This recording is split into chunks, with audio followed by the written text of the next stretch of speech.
Sorry for the delay. Having some issues there with Jenny setting me up, but it should be good now. Can you hear me now? We can. Okay.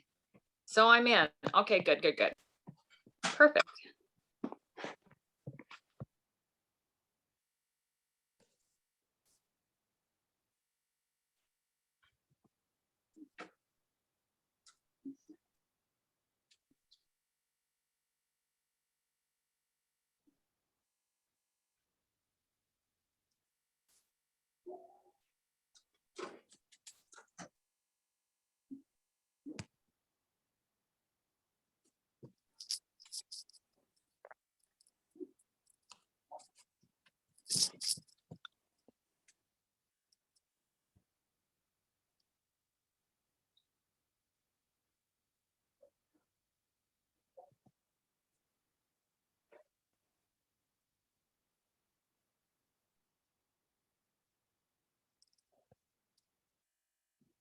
And so John, Jenny is gone today, so I'll be managing this. We're already recording. It looks like it must have automatically started, so we'll give it another minute or two. Perfect, thank you.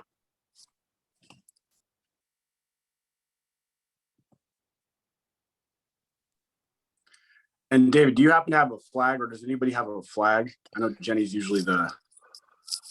I Does do anybody have not. a- I can see if I can download a Zoom background real quick. Awesome, thank you.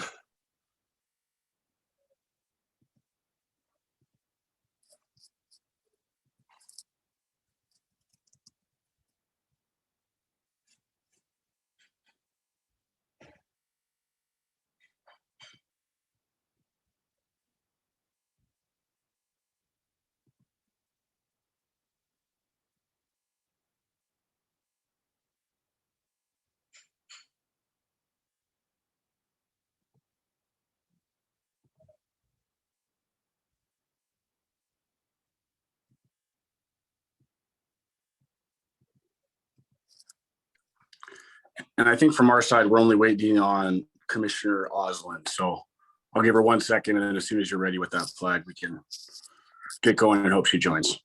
All right.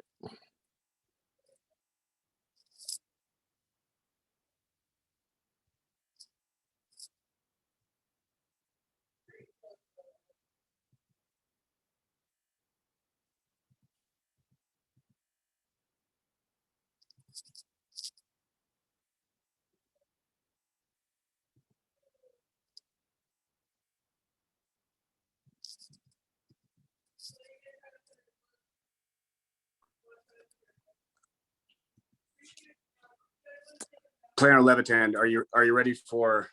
I'm trying to, the interface is a little bit different when you're hosting. I'm trying to figure out where my little background thing is. Oh, no problem. I understand. I wish I could solve the problem in my office. Hold on, let me look around. I can also just send the image to you, but or if anybody else has one, let me. And here's Vicky. Let me try to.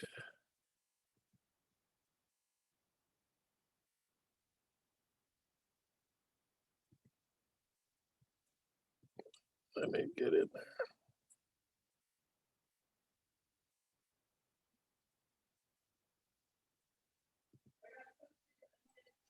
Dave, if you can just let me share, I can pull up a GIF image I have up on my desktop. Sure.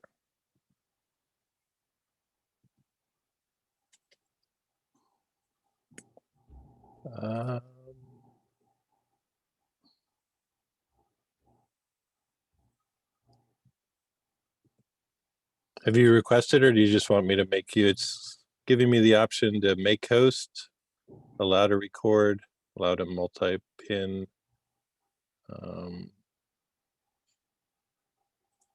There we go.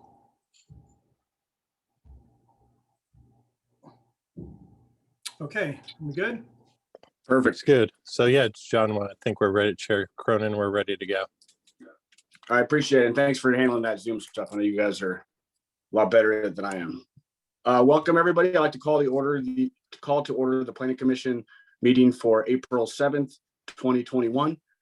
The first order of business, as Director Wright has shared the screen, if everybody could stand and do the Pledge of Allegiance.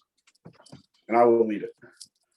I pledge allegiance to the flag of the United States of America and to the republic for which it stands, under God, one nation, under God, indivisible, with liberty and justice for all.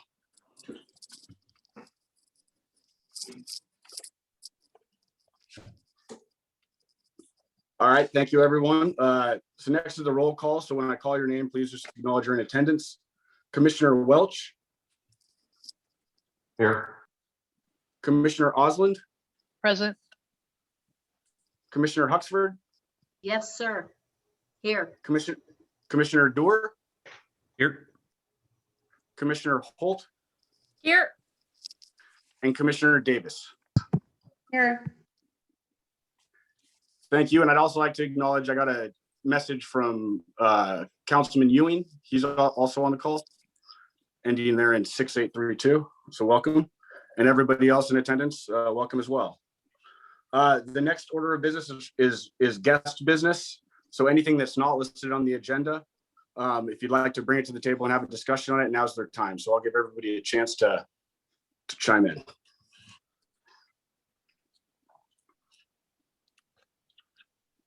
And so Tom or Sue, you're welcome to unmute if you have anything that you'd like to provide.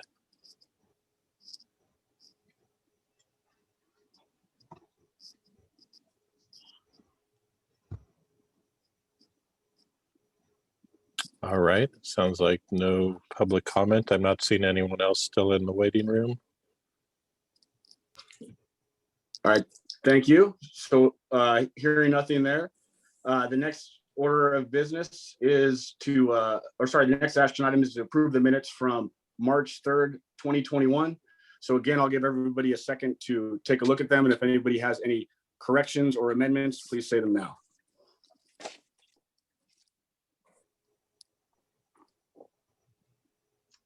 I have no edits or changes, amendments, so I will approve that they be approved as written. And I'll second it. All in favor? Aye. Aye. Aye. All right, thank you. Now on to the discussion items. The first item is the proposed code amendment to reduce marijuana processing facility buffers. And I'm going to hand it over to Senior Planner Levitan. All right, well, thank you, Chair Cronin. David Levitan, Senior Planner. So we are back tonight to discuss the proposed citizen-initiated code amendment to reduce the required buffer between childcare facilities and marijuana processing facilities from the standard 1,000 feet, which is the state standard that's been adopted by the city. The request is to reduce that for just the distance between processing facilities and childcare centers down to 225 feet, contingent on the actual distance via public rights of way staying at least 1,000 feet. So this was last before you about a month and a half ago, almost 2 months ago. There was some additional information provided by the applicant for the proposed code amendment or the applicant's representative.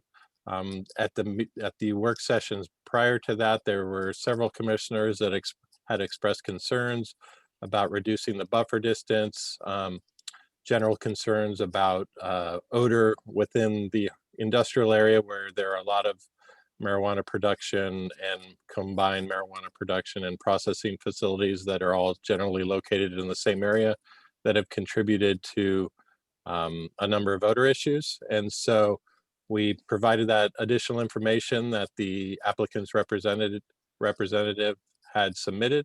There was additional discussion at the conclusion of which there on February 17th, staff indicated that we were planning to brief the city council on the proposed amendment. That occurred last Tuesday, so that was March 30th. There was a discussion about the proposed code amendment, and then at the same time, there was also a discussion about implementing a fee on marijuana producers and processors to help to mitigate some of the issues such as odor and other potential code enforcement issues, and then also to help fund potential improvements within the industrial area and surrounding community. So there was that discussion last week. I know that at least a couple of commissioners were present on that call, at least watching it. So staff would welcome any feedback from those commissioners that attended as we get into your discussion tonight. In general, the city council was generally pretty comfortable with the proposed amendment to reduce the buffer down to 225 feet. I think in conjunction with some of the potential for implementing that licensing fee on those producers and processors, that would help to fund some of the mitigation for some of the issues that are currently present and that have been identified by community members. So we wanted to bring this back to you tonight to get any additional insights. There were some additional items that were raised by council members last week. One of them asked about the potential, well, basically started by inquiring about whether processors would be limited by the existing cap on production. That's not currently the case. The municipal code has a 70,000 square foot cap on producers / processors if they're combined. In general, if you're a producer, and I only learned this from Russ last week, that if generally most of them have a combination production processing permit, because once you start to trim the leaves and kind of do just some of that general thing, you're also considered a processor. But if you have a production component to your business, you are limited by that 70,000 square foot cap. So there were some council members that asked about potentially implementing some sort of cap on processors as well. They did not come to kind of a set amount on that, but it wanted to raise that with commissioners tonight as far as if that would be something that they would be interested in if and when this code amendment moves forward with the Planning Commission to public hearing. And so that would be a potential component that staff could add to also amend the code to include some sort of processing cap if there were concerns that maybe processing would you know, if it proved to be very successful, that it would proliferate in the area beyond the amount that commissioners feel would be appropriate, and to help to, you know, diversify the types of uses within our industrial area. So with that, I would welcome Russ to provide any additional insight, and then following that, we'd love to hear feedback from the Planning Commission as far as how you would like to move forward. I don't think I have any additional comments to add. I think you did a good job covering what you had in the staff report and the brief overview of what the city council's reaction was. So I will be available for questions and comments as we move through this topic. Thanks, Russ. So Chair Cronin, I would turn it over to you. Thank you, Senior Planner Levitan and Director Wright. I appreciate the insight on it. I think what I'm going to do here is just open up the floor. I know commissioners in the past have had opinions on this. So now's the time to talk about anything that Director Levitan said. And I'll save mine as I gather some of my thoughts over here.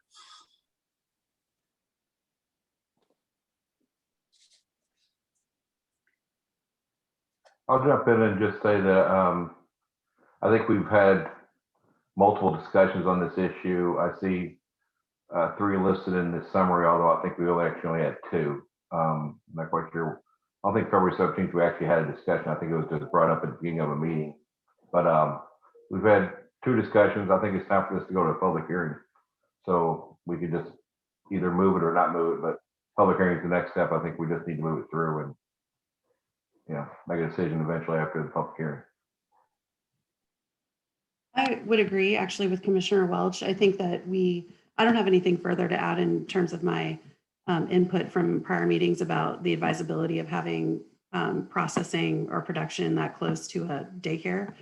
And I just would want to, the only thing I would want to reiterate is that I think it's tempting to think of this very narrowly as one property that's subject of this and one daycare that is the subject of this, but the code won't be specific to one lot that could become processing and one daycare that may or may not stay in business. This is a bigger picture. And I also just want to say that I think it's time for public hearing for sure. The council definitely has a larger idea of what they want the cannabis industry to look like down in Hartford. And I think that the public needs to be a part of that discussion. So I think it's time for that. Thank you, Commissioner Welch and Davis. Does anybody else have any other thing to add? Yeah, I just had a couple of questions. In regards to the licensing, would that go to anybody that was it just production and processing and sales would have to have a licensing fee potentially? What's the scoop with that? So it would not be on our one marijuana retailer. There is a separate funding mechanism as far as taxes on that. So this would be just on the production and processing side. And would that be a processing, would the fee be something that is collected each year? So that way it would support someone to make sure the odors is in compliance and all that kind of stuff? Or is it just a one-time fee that they would pay? It would be an annual business license fee based on a per square foot allotment. And in fact, it's the way the ordinance is drafted, this fee would increase every year for the next 5 years. Okay.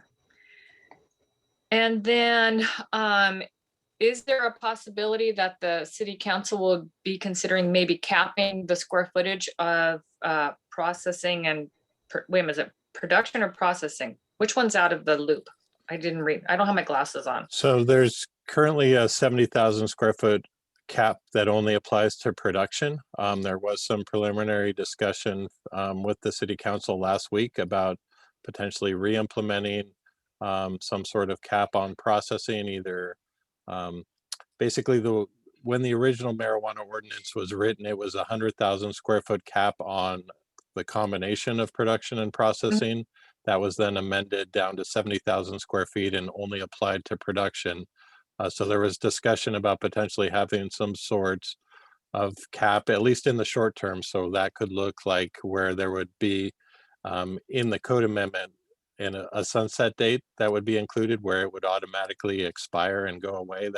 That section of code would sunset on a certain date. That would be one option to do it. As opposed to doing, that's typically a little bit cleaner than having a temporary ordinance.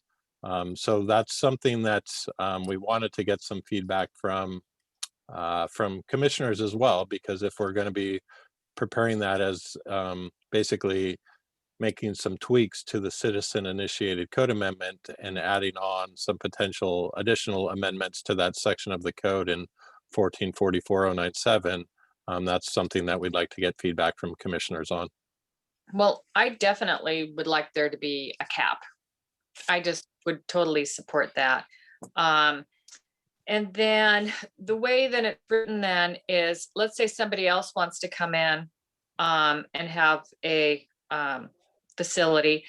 They could technically be 225 feet away from a daycare, but they also need to be via 1,000 square feet or 1,000 feet via public accessible routes. So they really couldn't be literally 225 feet away from the front door, right? Correct. I mean, in this particular instance, the applicants through their representative that's initiating this code amendment, it's more than 1,000 feet because you basically have to go all the way around to get from one, because the Catherine Creek subdivision is Right. just west of there. It's only 237 feet or whatever the exact number is, but you have to exit to the east and then basically go the long way to get between the two sites, or at least the access between the two properties. So that would be applicable to all other businesses as well. You couldn't be 250 feet away and then 500 feet by public rights of way. You would have to be at least 1,000 feet for every site. It would apply equally. Okay, I mean, all right, thank you for the clarification on that. And I know, is it Mr. Toyer has been the one who's been doing the communication with us. Who's the actual owner of the land who's putting this together? Who's that person? I'm only familiar, I think it's an LLC. I'm actually not really familiar. I would have to look up the applicant. I've been dealing pretty much exclusively with Mr. Toyer, so we'll Okay, need to see kind of, I believe it's just an LLC that's been incorporated as far as the applicant. okay. I was just wondering who was putting together this business, so. All right, thank you. A quick question, if we take this to the public hearing of the next item, can we have what current canopy is for processing right now? And when this is added, what that would add it to, in case the cap is wanting to be added into this ordinance? Yes. So right now we have about 56,000 square feet of canopy, and that would be primarily processors, so growers with the production phase. If we propose to implement a cap for processors, it's going to be just for standalone processors, that's all they do. They get a raw product and then they manipulate it or further refine it for a finished product. So initial conversations would be somewhere maybe between 30 to 50% of the cap for the grow operations at this point. So the applicant in question here, they're just doing a processing, right? They're not doing a mix of manufacturing and Correct. processing. And there's no current cap for that type of use. Okay. And the fee that was discussed by the city council, that is a separate ordinance and is outside of our scope. Is that correct or not? That is correct.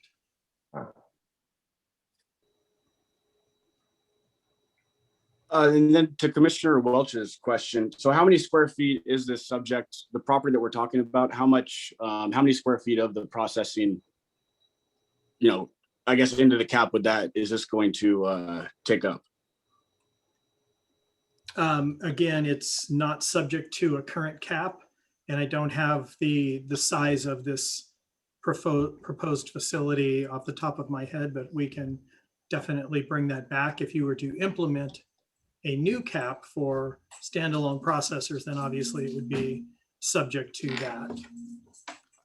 And I understand that. I guess my concern is that with this subject property, the facility in it, the reason I want to know the cap number is so then I can see, because I know that directly adjacent to the properties are additional properties that could be developed the exact same way. And I know that the owners all know each other. So kind of when I'm looking at a lot of this stuff together, I could see how this could, move a lot faster. So I hope that the city is, cognizant of that. I think the city should know who the LLC is. The city should know who the lot, you guys should have all that information. Not that it's going to make a difference necessarily, but it seems something I'd want to look into. And Chair Cronin, I believe that I can look it up. There was an actual there was a land use permit for it, and then that's what kind of necessitated the code amendment when this came out. I believe it was it would have largely, I think it was right around 13 or 14,000 square feet, I believe, because I think if it had been production, it largely would have maxed out that 70,000 square feet from where we were at. So it's somewhere right in that 13 to 15,000 square foot. And so say if there were a 30,000 square foot cap, it would be almost half of it. Thank you. Do any other commissioners have any other thing to add? I do, if I may. I agree. I think it's time we move this to a public hearing. We've been kind of talking about it for quite a while, and I agree also with Commissioner Davis. This is one request that's going to have major ripple effects, and I've expressed in previous meetings some of my concerns about the code amendment as provided or as originally provided or presented to us. I'd love to hear what the actual residents of Lake Stevens, have to think about this in a public hearing, beyond my own opinion on the subject. And I am a little concerned about kind of, I don't like what I'm hearing from Dad, so I'm going to go ask Mom. You know, they didn't seem to be getting too far with the planning commission, so they brought it up at council, and that kind of thing does concern me a bit. So I think it's time that we as a planning commission move forward and have a discussion about this in a public hearing format.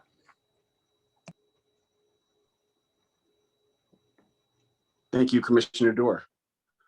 And I'll leave it open for one more second in case anybody else wants to add anything. If I may, Chair. A couple questions. Several questions, actually. So there's a broader scope, according to some of our elected officials, for Hartford. And if you go back in the city council meetings, which are all on YouTube in early March, there's a play that we're going to do a destination marijuana mecca on Hartford, where people are going to fly into Payne Field and land their flight and Uber out to Hartford and have this tasting a la Walla Walla with wine in our city. So again, that's public record. You can all log on and see what you want to see there. So please be aware that there's a push right now, in my humble opinion, that has been accepted by some of our electeds. And that concerns me. It concerns me as a community member. It concerns me as a volunteer. It concerns me as a, you know, I own property there, but quite honestly, if they want to make that a mecca, maybe that benefits me, who knows? So I would just ask the other commissioners to stay aware that there's a broader scope here. There's a couple things that come up in this packet that I want to ask questions on. One is, who has dictated, at least to this point, what that fee, they're not calling it a tax, they're calling it a license fee. Who has dictated that amount? Who's in front of that? Can I have a point of order on this? The fee is outside of our scope of work. That's a separate entity. So it shouldn't even be part of our discussion here. We're discussing a buffer and not fees. Fees are outside the planning commission's scope of work. So I think we should stay on topic instead of going off to other worlds. I actually disagree, because the part of our discussion about this has been the mitigation of some of the negative impacts of processing and production. And my understanding is that the fee is intended to fund the mitigation. So how much those fees are, whether they're going to be adequate to provide mitigation, who decided what the fee amount was going to be. I mean, to me, that is all directly on point about whether the negative impacts are going to be adequately mitigated with a daycare 225 feet away. So that would be my take on that. But sorry. Thank you, everybody. This is my first time having a point of order situation, but Russ, obviously, or Director Wright, obviously, if I'm doing anything out of line or you want to direct the meeting, you can let me know. But I do think that with what the commissioners just said, Director Wright, will you address Commissioner Huxford's question? Are you okay with addressing that? Yes. So first, I will acknowledge Commissioner Welch's comment that setting fees is not within the Planning Commission's purview. Fees are strictly City Council's purview. However, the City Council did ask that when they looked at this package, that the two pieces of information were provided jointly. So they wanted, as the report on fees was introduced, they also wanted to understand what other topics related to marijuana were being discussed. The two are not driving each other, but they are intertwined. So as to where are the fees coming from, this is something that actually comes directly from the top of the organization, that the mayor has been working directly with some industry specialists, Currently, I'm going to be doing some research on cities in California to look at those fees and see if they're appropriate. So those are questions being asked, but what I can say is the fees have been provided from example cities in California that have created some business licensing fees. And I believe there are a couple of other states that are allowing those fees as well. So that information is being fleshed out and will be part of our next conversation with the city council.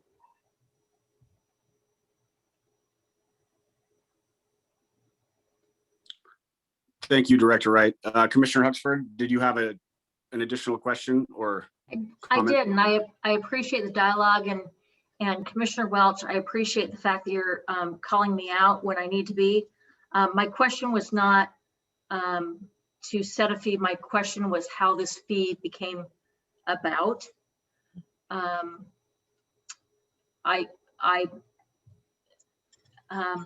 Okay, so my next question, and this will tie in with my first question, is if these two things are paired together, we're being asked about a buffer, but the ordinance, as I read it, includes there being a tax/license fee on this industry if the buffer is reduced. That's how I see it. That's how I've read it when it comes to our past meetings, and certainly when I've been paying attention to what's going on with City Council right now. So I'm asking, one, where does this number come on this license fee? And two, how is this precedent set that's going to be long living, folks? This is not just for one building. It's not just for one entity. It's not for one LLC.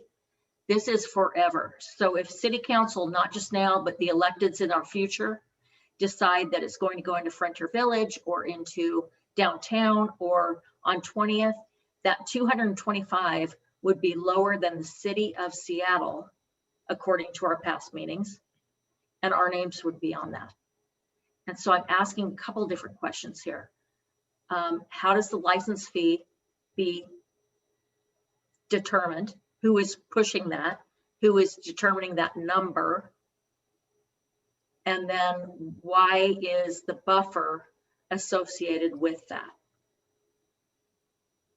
And again, to untangle that, the two code amendments, even though they are taking place in parallel, and to give you a comprehensive overview, we have shared some of the information in tandem. Other than that, the two proposals are not related.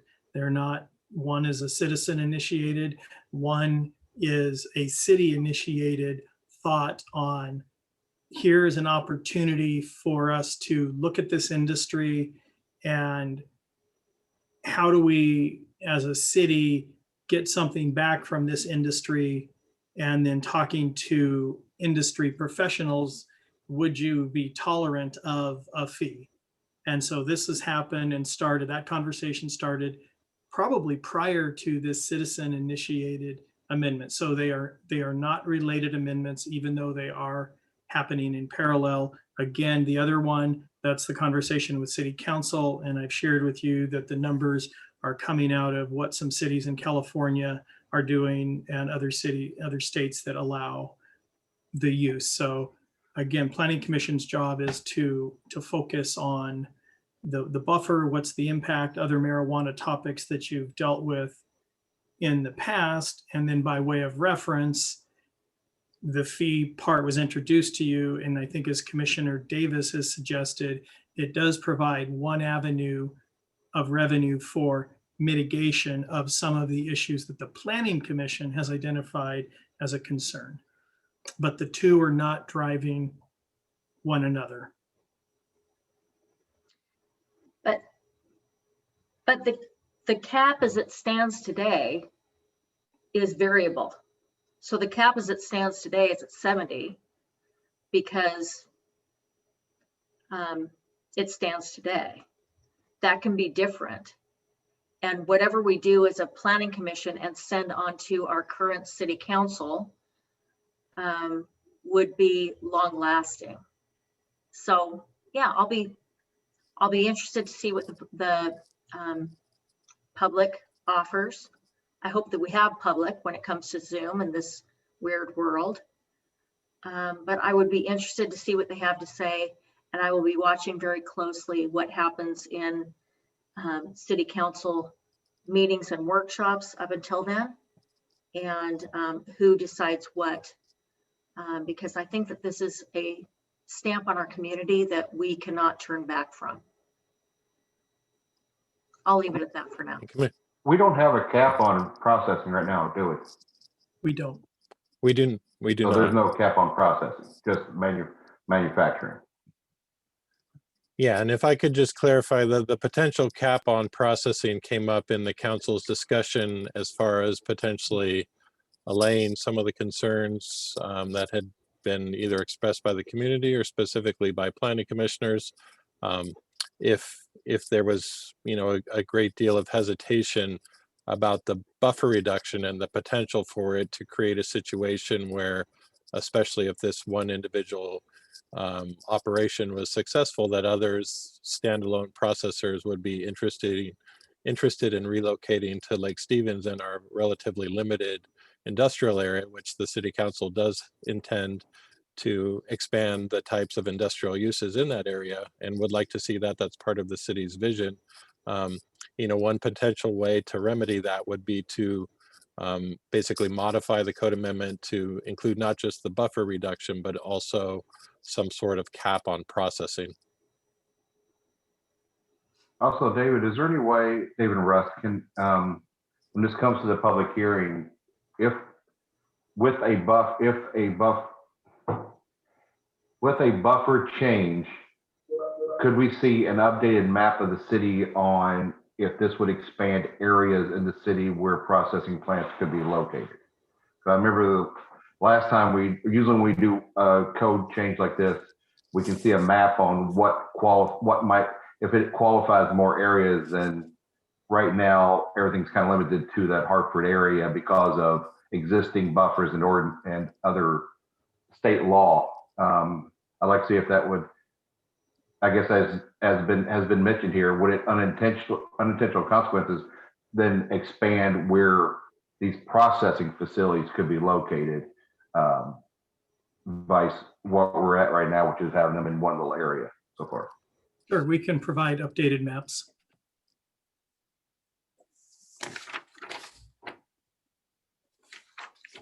Thank you. Russ, I have a question. What's the city's plan for the property at 12703 31st Place Northeast that's located near this property? What was the address again? It is 12703 31st Place Northeast. Is that the decant facility? I'm not sure. I just know it's located right next to this property, and there's a lot of the same names on all the transfers. If it's that new industrial area, that's where the decant facility, but I'll let Russ.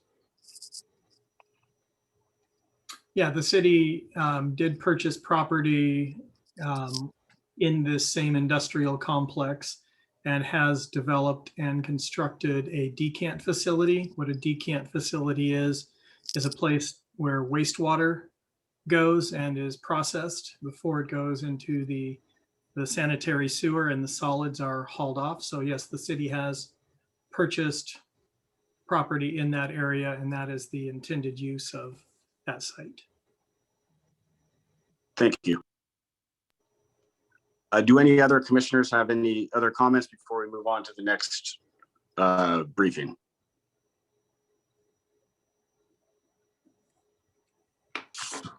I just have one. I'm sorry. I just have to bring this up. So the last time we heard from the applicant, he was going to bring information back to us.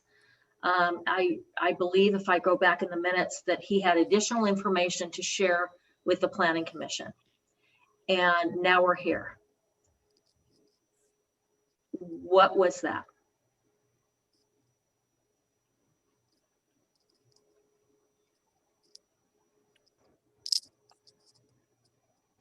I believe, yeah, so if you look in today's staff report that then has hyperlinks to the February 17th, I'll have to think back. We've had a number of meetings. My recollection was that we were supposed to go on February 3rd, but then it was delayed and we went on February 17th, but let me take a quick look at that staff report. I believe I just maybe received an item, and I see that the applicant's representative is on here if you would like to hear from them. If commissioners would like to request that, that's something that we can do. Yes, and sorry, Senior Planner Levitan too. Councilman Ewing sent me a message that there was somebody in the waiting room. So I assume that is Yeah, Mr. Toyer, and I would personally be okay with allowing him to speak if the other commissioners agree. well, I see Mr. Toyer's in the meeting, and Miss Anderson, who works with Mr. Toyer, for whatever reason, it just keeps hanging at joining. I did try to admit both of them, and Mr. Toyer has been admitted. I believe that Miss Anderson, let me check my email, may have just sent me an email indicating maybe that she's having some difficulties. Hold on.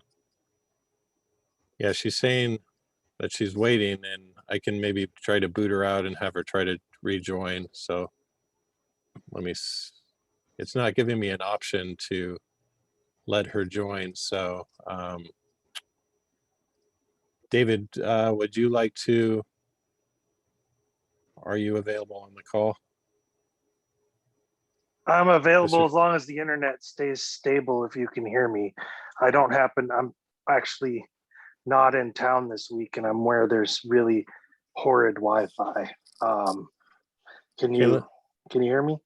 We can hear you, and I'll reply to Ann as well. But yeah, if you'd like to provide some information in response to Commissioner Huxford's comments. I don't know if you've been able to follow along in the. I'm it has been. Can you repeat the question or what was being asked? Yeah, so she just indicated that you had intended to bring back some information, and her recollection was that not all of that was provided, and she was wondering if there would be an opportunity directly from the applicant's representative, being you, to kind of weigh in on some of that additional information. It was included in the packet on February 17th as far as some of the maps and other items that you had prepared. But if you would like to elaborate on that information and the supporting documentation that you provided to the city. And Commissioner Huxford, did you want to? No, and you posed that perfectly, but I would like to, I mean, David and I know each other. I'd like to speak for myself. There was a comment that was made the last time we spoke in this meeting that you were going to take away our comments and come back to the Planning Commission with further information. And now we're being posed with information that has come from a different set of conversations and going to public hearing. Can you share with me or with us that thought process? And my questions before you logged on were, who is driving the dollar amount for this license fee? So if you have any information on that, and why the two are paired together, the buffer and the license fee, why are those being run up the flagpole at the same time in conjunction in several different conversations? So thank you. If you can hear me, those are my two starting to put the two issues, linking them too closely. I've provided comment to you that the council reviewing the licensing fee is a separate matter than the buffer and the request from this applicant. So it's outside of his citizen initiated request, and I don't think it's appropriate to continue linking them to the extent that you're trying to get an answer to. There's just not an answer to that. And I want to be respectful to the applicant, but in listening to what's going on in meetings outside of this, they are being linked together.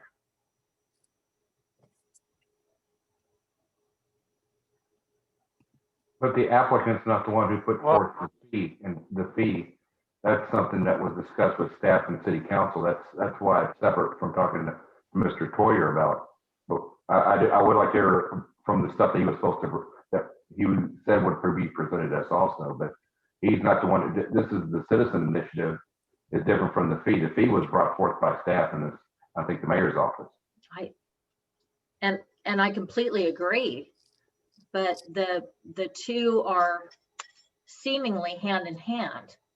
So anyway, I would, as long as we have Dave on the phone, please, if he would be willing to shed any light, I'd be willing to listen.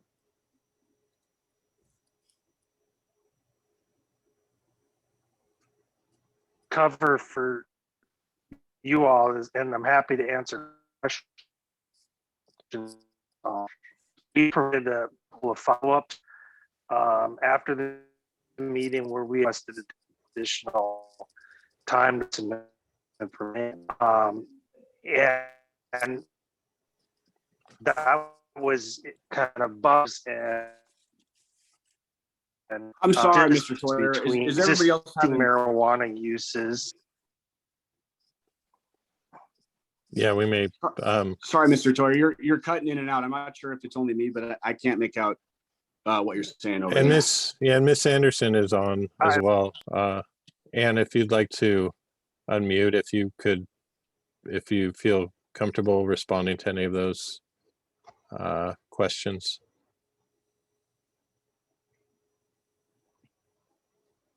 I think Ann just left the chat before you said that. Well, Commissioner Huxford, do you feel as if your questions, like, do you have any more questions or concerns now that we, No, unfortunately, we lost Mr. Toyer and Mrs. Anderson, but No, and this is, obviously I want to make sure your point's addressed. and I appreciate that, and I appreciate everybody's input, and it's good. This is good. My last question, and I will end it with this, is there going to be any sort of outreach to anybody other than in the Herald, maybe on Facebook, about a public comment?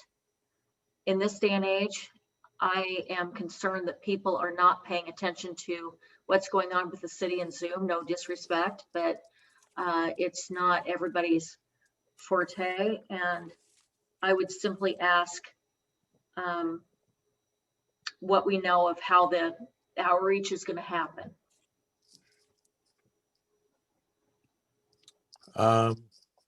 Yeah, I mean, generally, we hadn't planned a separate, kind of specific public engagement or public outreach component of this. It was relatively limited in scope, but that's something, that we can discuss internally, or if there was, I would let Russ weigh in on that. Before he does that, I would like to clarify. So as far as the additional information from Mr. Toyer, so it was originally supposed to come on February 3rd. It wasn't quite ready, so then it was continued to February 17th. I provided a hyperlink to that meeting, which is basically kind of worthless because we actually didn't discuss it on the 17th. Between the 3rd and the 17th, there was the desire to have that feedback with City Council, or have that discussion with City Council, and then that meeting obviously got delayed another few weeks, another about 6 weeks before it happened on the 30th. So a lot of that supporting information was included in the February 3rd packet, but there wasn't an opportunity for Mr. Toyer to come and explain it. He had just provided a number of maps, buffers, kind of compared it to what the existing buffers were for, or what the regulatory buffers were for alcohol and tobacco, just for comparison's sake. And so that was, and then also provided a documentation from the applicant's engineer on the odor control and system and the ventilation system that would be used that, they felt would mitigate any potential odor impacts. So that was the information that was provided. So I'm not sure if you were looking for that was the type of information that Mr. Toyer was going to present back in February. And then this got delayed for a bit and it went to the City Council. So it's unfortunate he's having some some connection issues, but that was kind of the scope of the additional information and documentation that he had intended to provide.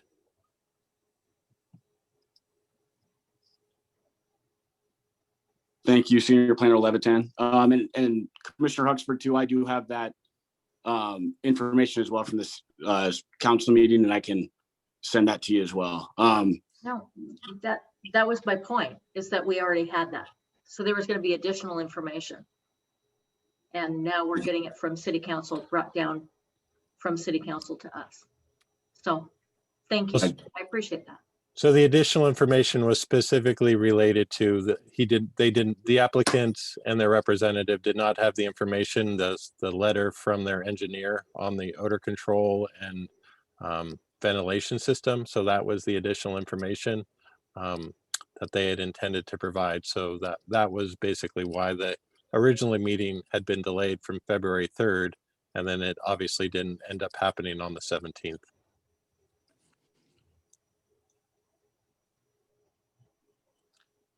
Thank you for that. And I think with that, we can move on to the next briefing item. First, I do see Councilman Peter Shagan in the audience, so I'd like to acknowledge and welcome him. And now, good discussion on the proposed codes to the reduced marijuana processing facility buffers. And then now we're on to the second discussion item, back to Senior Planner Levitan to discuss the Shoreline Master Program introduction. Real quick for clarification, so are we then moving to a public hearing would be the next step on this, for this process that we just went through on processing? That's a good question. Director Wright, is it the, I know that it said that nothing was requested of us, but is it, considering that we did as a commission lean towards the public hearing, is that an option after this discussion? Yeah, I believe that's appropriate. I believe that 4 of the commissioners that spoke said that they wanted to move towards that public hearing. So yeah, that would be the next step. Yes, and Commissioner Welch, do you mind creating that motion, and we'll Don't need a second it? motion. Okay, well, in that case, you then push it on to the public hearing. And then assuming we don't need any motion or anything else, then I will pass it on to Senior Planner Levitan about the Shoreline Master Program.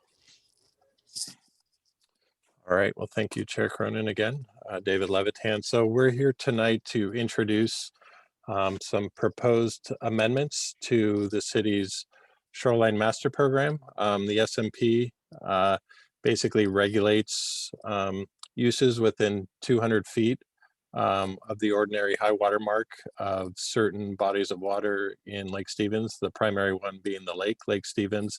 It also applies to certain portions of Catherine Creek and Little Pilchuck Creek. And so the city last updated its SMP back in 2019. It did a pretty comprehensive update to that. It was a state mandated periodic review to reflect some additional some amendments to state code and state legislation, things that needed to be reflected in local SMPs. We are not proposing anything on the scale or scope of that, but there are some items that have come up over the last few years that staff believes warrants updates to the SMP, at least minor updates. A few of these have been discussed with the Planning Commission previously. One of the primary ones is the issue of multifamily residential development within the waterfront residential zone. If you'll remember, the last year, the City Council directed the creation of a waterfront residential task force. Commissioner Huxford was your liaison on that committee, on that task force.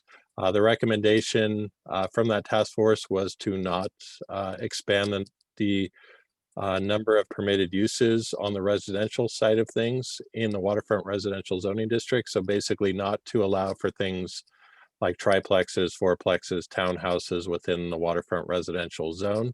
That recommendation was forwarded on to the Planning Commission, who agreed with it, and then forwarded on to the City Council, who also unanimously agreed with that recommendation. So there is still, there's a use matrix within the SMP and some other areas that still reference multifamily residential development. So staff felt that it would be a good idea to go back in and amend those sections so that they reflect kind of very clear and concise city direction and policy that's been provided over the last year. So that was one of the items. There are some additional items. There is a small map amendment that needs to be made for the city-owned property there by the boat launch in North Cove Park for the newly relocated Lake Stevens Rowing Club boathouse. So that would be a minor map amendment. That's something that we'd originally proposed to do as part of the 2020 comp plan docket, but we got feedback from the Department of Ecology, but for even such a small amendment, it would need a formal amendment through a SMP amendment process. So we're proposing to do that.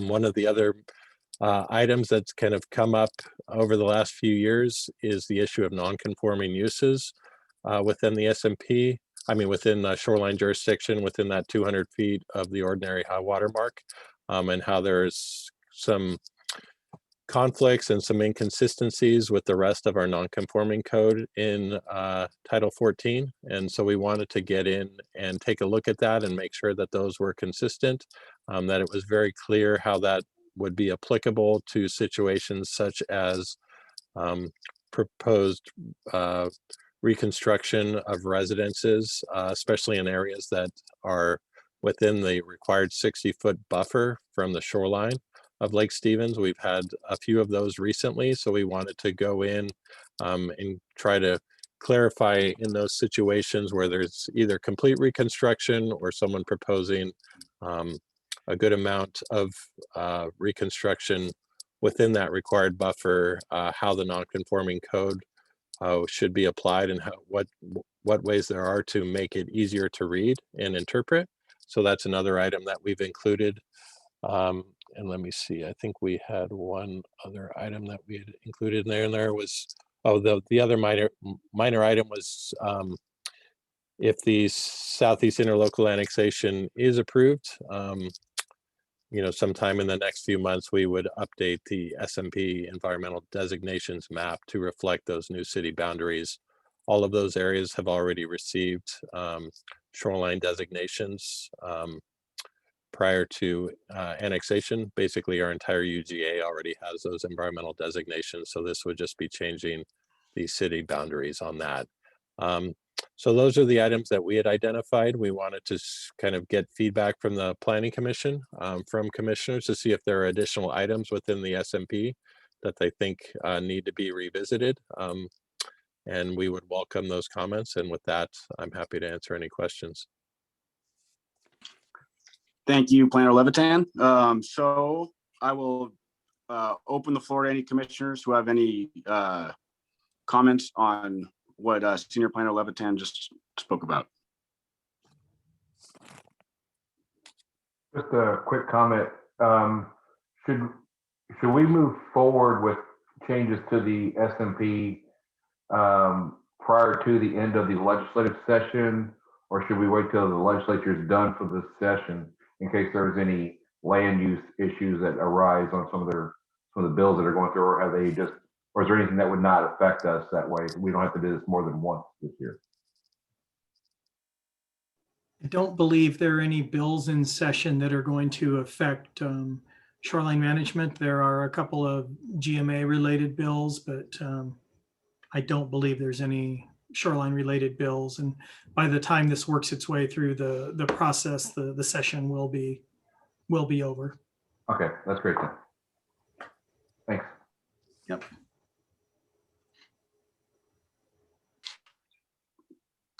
Yeah, from my point of view, I have no issues with any of the four bullet points that were just discussed. Yeah, and I have nothing further to add on it.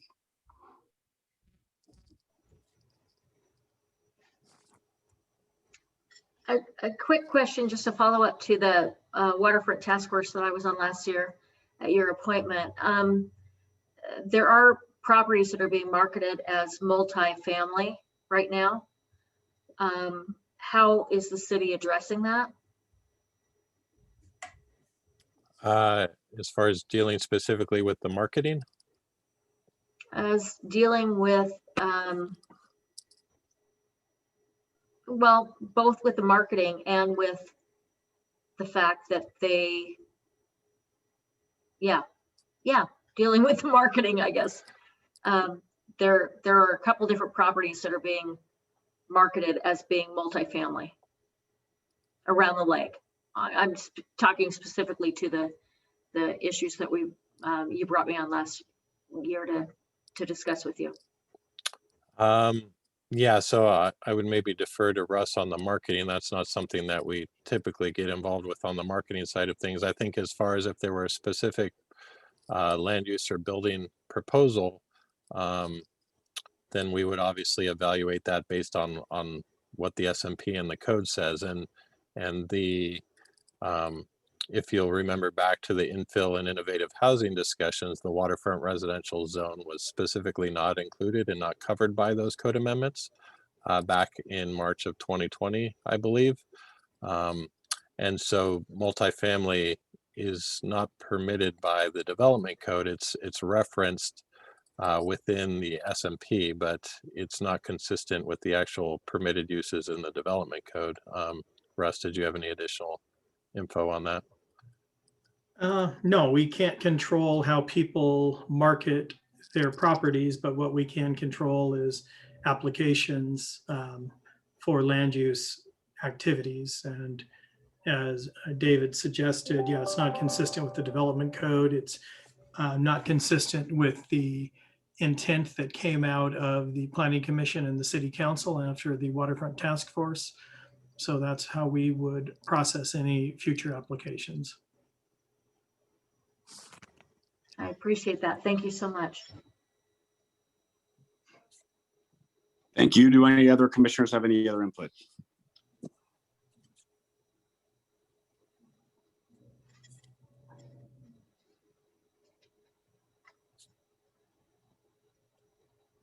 All right, hearing nothing, I think that concludes the Shoreline Master Program introduction. Next on the agenda is commissioner reports. I will start with Commissioner Welch.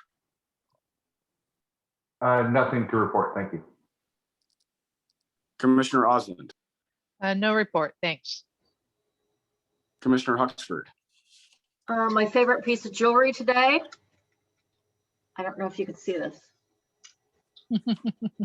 I'm 1 for 2 as of today. So there you go. Thank you. Be well. Commissioner Doer. Just to report, on March 31st, I attended Washington State Department of Commerce's short course on local planning that was offered obviously through State Department of Commerce. Great class. If you haven't had the opportunity to take, it's about 3 hours long, covers all the nuances of planning, in a couple of hours that we're going to get. Also ticks the box for the Open Public Meetings Act training, which is something that's required every 4 years for commissioners. So if you haven't done it, I encourage it. Thanks. Thank you, Commissioner Doer. Commissioner Davis. I have nothing to report, but now I have a question. Would I contact Jenny to make sure that I'm current on my Open Meetings Act? I don't know if I've done it within the last 4 years. Is Jenny the right person? Check with the city clerk, Kelly Chellen. I'll do that. It's all been a blur. Time flies when you're having fun. Commissioner Holt. Yeah, actually, I have a question. Back in December 2018, I wasn't able to attend the Planning Commission, City Council, and so our lovely Miss Huxford, I believe, read a letter that I had put together because the young gal was trying to go to a football game and the no sidewalks and et cetera, et cetera. And from what I understood, I thought that the city was going to look at maybe getting some sidewalks in on Cedar.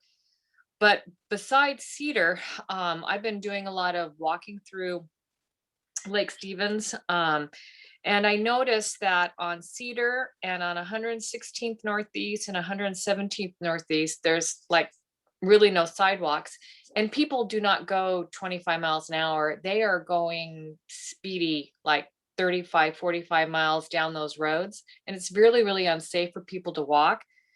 And I also understand that it's expensive to put in sidewalks. So I started thinking, is it a possibility that maybe the city could put in some speed bumps? So that way it would kind of slow people down instead of just zooming down. I thought maybe those would be cheaper than sidewalks. So I'm just throwing that idea out there because I've almost been hit like 3 times from my walk because people are not paying attention and they're going really, really fast. So that was all I was kind of wondering. There Thank you. is And- a sidewalk project on 117th that's in plan. I don't know the full scope and extent of that. I do know it's an unfunded project, only at design phase, and I can pass your comments on to our Public Works staff. Thank you. I would really appreciate that. When you're out walking and there's a young lady and her little baby in the stroller, and I asked, how are the cars driving down Cedar? And she goes, oh, it is so scary. I have to hurry up and get off of Cedar and go down through other neighborhoods because it's not safe. So I just wanted to pass that along. That's all. Thank you. Thank you, Commissioner Holt. And for me, I just like to talk or announce the Bert Cronin Award is back at Lake Stevens High School. So if anybody knows any seniors graduating, my mom is giving 2 scholarships to anybody involved in sports or any other outside of school leadership type activities. And that is it for my report. So now on to Director Wright with the Planning Director's report. Great. Thank you, Commission. Just an invite tomorrow night. The city will be hosting a public meeting for the Civic Center. That is the anticipated City Hall site and library site. Anyway, there will be a public meeting. Details are on the website if you'd like to pop in. And then there will be a survey on the website also by the end of the week with the slideshow if you want to give any feedback on that. And I'm happy to answer any questions that the commission may have. Thank you, Director Wright. Did you say that was 6 p.m.? 6 p.m. Thank you.